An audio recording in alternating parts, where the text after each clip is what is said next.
guys! Good afternoon sa inyong lahat. Ayan, ako po si Baby Hunter 16 sa mga hindi pa po nakakilala sa akin. At sa mga bago pa lamang po sa ating channel, please don't forget to subscribe and click our tiny notification bell para ma-update kayo pag meron tayong mga new upload videos. Disclaimer din mga pari ko, yung video ito ay para lamang po sa may bukas ang kaisipan at may malawak na pang-unawa. Kaya kung ikaw ay wala po dito, maaari na lamang po mag-skip at mamili ng mga videos na nararapat po para sa inyo. So today's vlog mga idol ay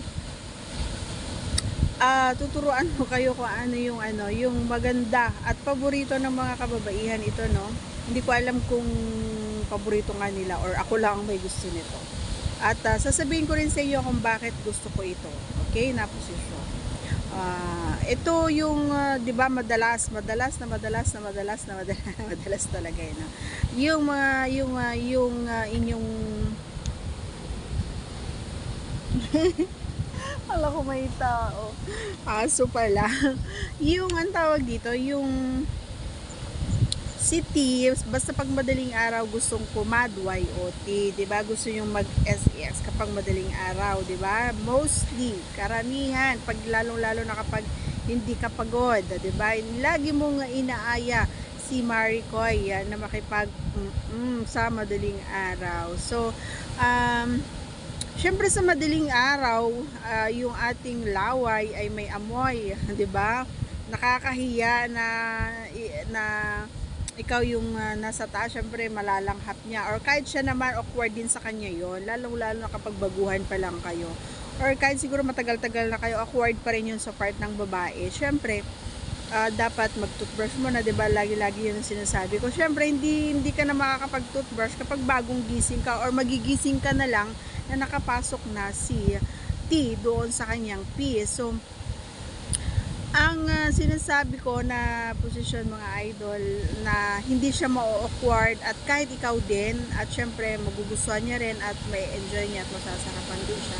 Syempre yung yung nakatagilid kayo parehas, pare ko ya. Syempre nakatalikod siya sa iyo, ikaw nakatalikod siya sa iyo, pero yung hininga niya hindi mo maaamoy. Syempre ganun din siya, hindi niya rin maamoy yung hininga mo na panis. So yun yung maganda na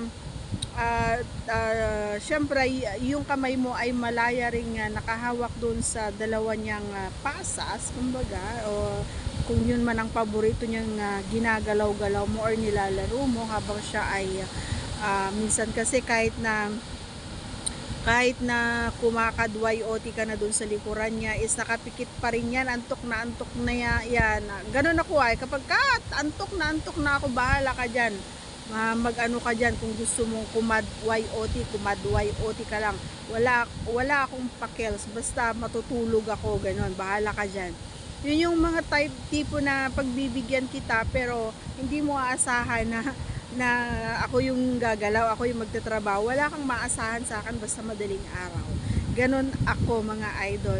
Yung sinasabi ko is yung naka side view kayo parehas, at syempre nakatalikod siya sa iyo, and then ikaw naman ay syempre anong gagawin mo? Syempre malaya ka ring malaya ka kung anong gusto mo doon sa kanyang dito sa kanya sa harap, and kung gusto mo naman yung isang kamay doon sa taas, yung isa naman nasa baba habang nilalaro mo, para medyo mabasa-basa naman, wag basta pasok, no mga idol, no. Syempre hindi mo naman yan makakain kasi syempre malay mo umihi yan ng hating gabi, so mapanghe. So no choice ka talaga kundi ipasok mo si T doon kay P. Pero bago mo sana ipasok ay laruin mo muna ito, no pare ko, sa pamamagitan nito, para hindi naman ito ang tawag dito yung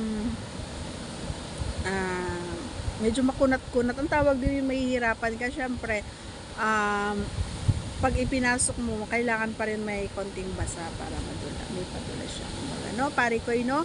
So pakiusap lang, ganun ang gawin mo, and then at huwag mo namang didiinan masyado yung kanyang TINGGIL.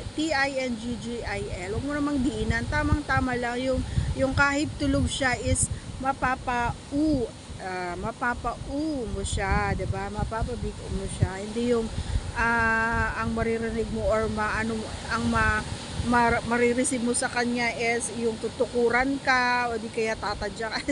Wag naman sana, no?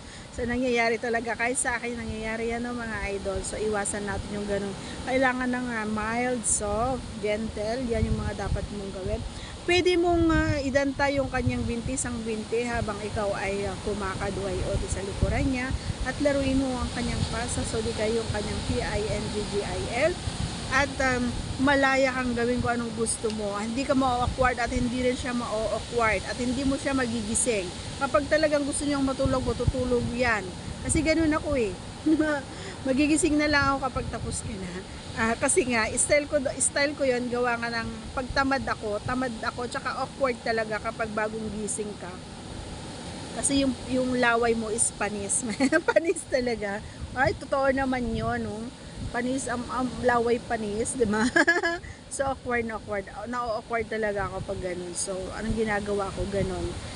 Ganun yung, ako na yung nag-i-insist, kumbaga na yung, ganun yung style na gagawin namin. Ayoko yung ako na sa ibabaw, ayoko na sa ilalim, ayoko na siya yung ibabaw, or ayoko yung nakatalikod naman na parang aw-aw. Ayoko din kasi syempre mapapagod ako, gagawa ko ng way para, 'di ba? So, yun lang. At saka hindi siya mahuhugot kahit basang-basa na siya kasi nakaipit ka eh, nakaganon ka eh. Ipit yung nakapantay yung dalawang binti kahit na naka side view kayo. Okay?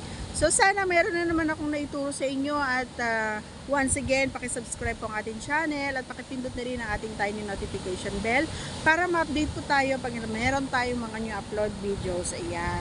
Thank you so much. God bless everyone. See you again on our next vlog. Thank you for always watching, guys. Thank you.